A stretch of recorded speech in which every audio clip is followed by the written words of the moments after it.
ஆண்டு 6 மாதம் 10 நாள் 24 வெள்ளிக்கிழமை ஆகஸ்ட் 7 2026. இன்றைய நம்பிக்கை செய்திகள். கல்லூரி மாணவர்கள் இளைஞர்களின் உள்ளத்தில் நெருப்பினை இந்த நாடு சமூகம் பார்த்திருக்கிறது. ஆனால் நல்லூர் வட்டம் அவர்கள் உள்ளத்தில் உள்ள ஜோதியை பார்க்கிறது. ஆம், நல்லூர் வட்டத்தில் கல்லூரி மாணவர்களுக்கான துறையின் பெயர் கலாம் ஜோதி. நல்லூர் வட்டத்தின் கலாம் ஜோதி விருது பெற்ற கல்லூரி 3ஆம் ஆண்டு மாணவர் கௌதம்.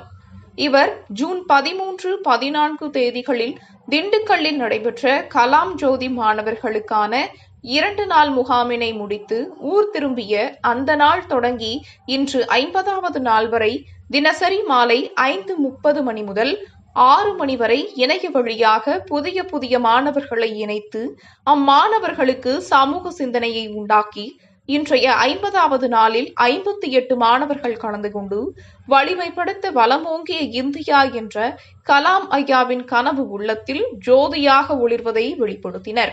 இத்தனை கல்லூரி மாணவர்கள் சமூக பொறுப்பினை உணர்ந்து ஒருங்கிணைந்திருப்பதற்கு தனிப்பட்ட யாரும் காரணமல்ல, ஒவ்வொரு நாளும் இணைந்து கொண்டிருந்த அனைவருமே காரணம் என்று தன்னடக்கத்துடன் கூறும் கலாம் ஜோதி துறை மாநில பொறுப்பாளர் கௌதம் அவர்களுக்கும் அக்குழுவினர் அனைவருக்கும் இன்றைய நம்பிக்கை செய்திகள் நிறைவடைந்தன. செய்திகள் தொடர்கின்றன. நம்பிக்கை செய்திகளுக்காக சேலத்திலிருந்து சி. ஹரிஸ்வேதா. அமைப்பு சாரா தொழிலாளர்களுக்கு விடிவெள்ளியாய் மார்கோஸ். நல்லூர் வட்டத்தின் 76வது துறை அமைப்பு சாரா தொழிலாளர்கள்.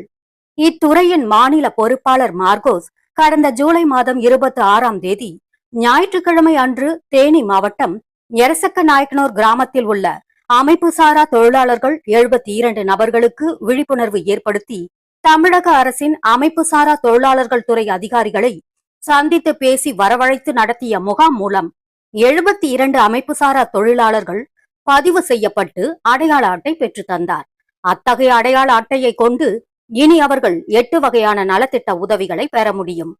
அவர்களது பிள்ளைகளின் படிப்பிற்கு ஸ்காலர்ஷிப் உதவித்தொகை 1000 முதல் 3000 வரை, குடும்பத்தில் இருவருக்கு திருமண உதவிகள் ரூபாய் 10,000, மகப்பேறு ரூபாய் 1200, மருத்துவம் ரூபாய் 10,000, விபத்தில் மரணம் அல்லது நிரந்தர ஊனம் ஆகியவற்றிற்கு 1 லட்சம், இயற்கை மரணமடைந்தால் ரூபாய் 30,000, 60 வயதிற்கு பிறகு ஓய்வூதியம் 1000, பேரிடர் உதவி ரூபாய் 5,000, இறுதிச் சடங்கிற்கு ரூபாய் 5,000. மேலும் தொழில் செய்ய தையல் மெஷின், ஆட்டோ வாங்க 1 லட்சம் ரூபாய் மானியம், கட்டுமான தொழிலாளர்கள் வீடு கட்ட உதவித்தொகை ரூபாய் 5 லட்சம் போன்ற அரசு நலத்திட்ட உதவிகளை பெற முடியும் என்கிறார் மார்கோஸ்.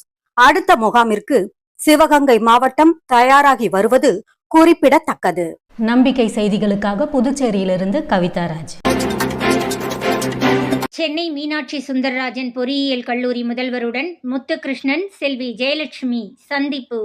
ஆகஸ்ட் 6 வியாழக்கிழமை காலை சென்னை கோடம்பாக்கத்தில் உள்ள மீனாட்சி சுந்தரராஜன் பொறியியல் கல்லூரி முதல்வர் சரவணன் அவர்களை நல்லூர் வட்டம் மாநில பொறுப்பாளர் முத்துகிருஷ்ணன், கண் உடல் தானத்துறை மாநில பொறுப்பாளர் செல்வி ஜெயலட்சுமி ஆகிய இருவரும் சந்தித்து நாட்டின் இன்றைய சூழலில் கல்லூரி மாணவர்களின் நிலை பற்றி விரிவாக கருத்துக்களை பகிர்ந்து கொண்டனர். நேற்றைய தினம் செல்வி ஜெயலட்சுமி அவர்கள் இக்கல்லூரியின் தாளாளர் திருமதி RS செல்வி லட்சுமி அவர்களை நீண்ட காலத்திற்கு பிறகு சந்தித்து நலன் விசாரித்து பின் நல்லூர் வட்டத்தின் செயல்பாடுகள் குறித்து விவரித்தார்.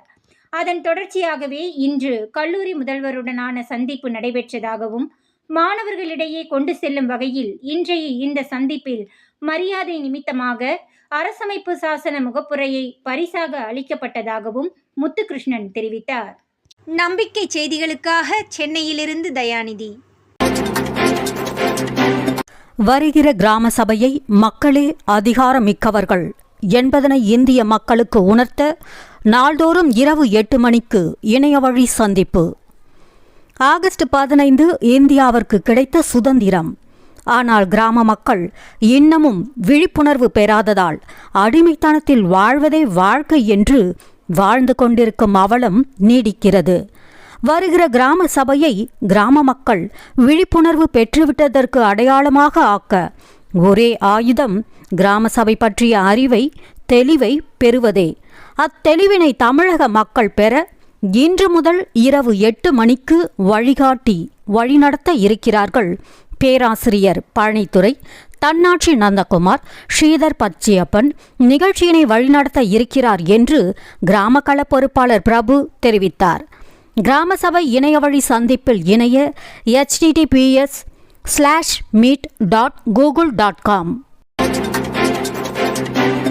ஆகஸ்ட் 5 புதன்கிழமை அன்று வேலூர் கணியம்பாடி அரசு ஆரம்ப சுகாதார மையத்தில் செல்வநாயகம், முனியாண்டி, சிவகுமார் ஆகியோர் தகவல் அறியும் உரிமை சட்டம் 2005 பிரிவு 2Jவின்படி பிற்பகல் 2 மணி முதல் மாலை 5 மணி வரை மருந்து இருப்பு, மருந்து விநியோகம், பணியாளர்கள் வருகை பதிவேடு, அரசு திட்டங்கள் தொடர்பான பதிவேடுகள், நிதி ஒதுக்கீடு மற்றும் செலவின பதிவேடு சுற்றறிக்கைகள் குறித்து கள ஆய்வு மேற்கொண்டனர்.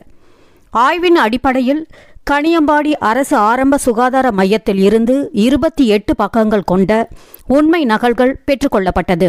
இவர்கள் இச்செயல் மூலம் அரசு அலுவலகத்தின் செயல்பாடுகளை மக்கள் சட்ட ரீதியாகவே கவனிக்க ஆய்வு செய்ய முடியும் என்ற விழிப்புணர்வை பொதுமக்களுக்கு அளித்திருப்பதோடு அரசு நிர்வாகத்திற்கும் மக்களே அரசின் எஜமானர்கள் என்பதை இதன் மூலம் உணர்த்தியிருப்பதாக இக்கள ஆய்வினை மேற்கொண்ட நல்லூர் வட்டத்தின் வேலூர் மண்டல பொறுப்பாளர் சிவகுமார் மற்றும் செல்வநாயகம், முனியாண்டி ஆகியோருக்கு தகவல் அறியும் உரிமை சட்ட மாநில பொறுப்பாளர் ரமாதேவி அவர்கள் பாராட்டுக்களை தெரிவித்துக் கொள்கிறார். நம்பிக்கை செய்திகளுக்காக புதுச்சேரியிலிருந்து கவிதாராஜ். சேவை பெறும் உரிமை சட்டம் அரசு அறிவிப்பிற்கு அறப்போர் இயக்கம் வரவேற்பு. தமிழக அரசு தமது புதிய திட்டத்தில் சேவை பெறும் உரிமை சட்டத்தை கொண்டு வருவதாக அறிவித்துள்ளதற்கு அறப்போர் இயக்கம் தமது வரவேற்பை தெரிவித்துள்ளதோடு அதற்கு உதவியாக தாங்கள் தயாரித்துள்ள மாதிரி சட்ட வரைவையும் அளிக்க தயாராய் இருப்பதாக தங்களது முகநூல் பதிவில் தெரிவித்துள்ளது.